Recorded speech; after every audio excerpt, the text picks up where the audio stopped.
When you look at graphs about the increased number of vaccines that kids have been getting over the last 25, 30 years, Yes. it almost mirrors the autism rate, it seems like. But yet there's still a big argument there that no, the two aren't connected. I mean, what's your explanation there? Yeah, this is a stunning thing. You brought it up, and you're very observant, because that path, that line up is nearly identical since the early 90s when they expanded the vaccine schedule for children based on politics and economics, not on science at all.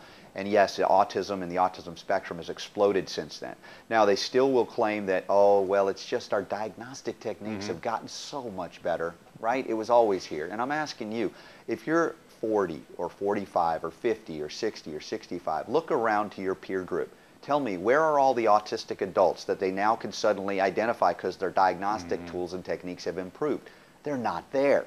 It didn't happen. It wasn't happening when I was growing up. Yep. I had allergies. I was the poster boy for that. I was the canary in the coal mine, but even I didn't have that scenario.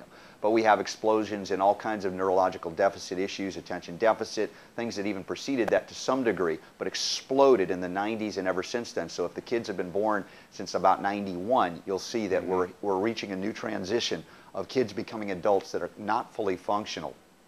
And it absolutely is a vaccine-induced disease scenario that has never before been seen anywhere in history. And it is not because of better diagnostics.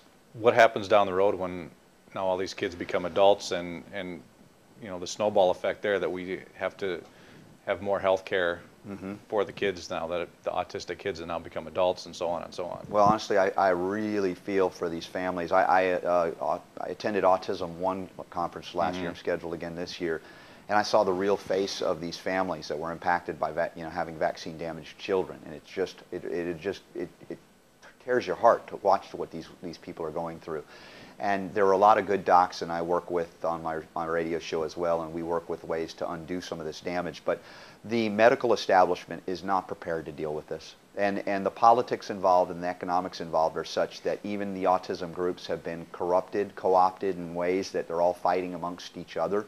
And there are good people there that are just doing battle. And part of the reason is, and I was on a panel interviewing Dr. Andrew Wakefield recently. We talked about this, and he said, you know, it's the siege mentality. And I agree. If you've been under siege ever since you started this, like for autism, the parents that say, hey, I know it's the vaccine, yet everybody's fighting you and saying it's not the vaccine. You have this, it's not a chip on your shoulder as much as I know this person probably doesn't believe me, doesn't want to hear me. I've got to shout even louder.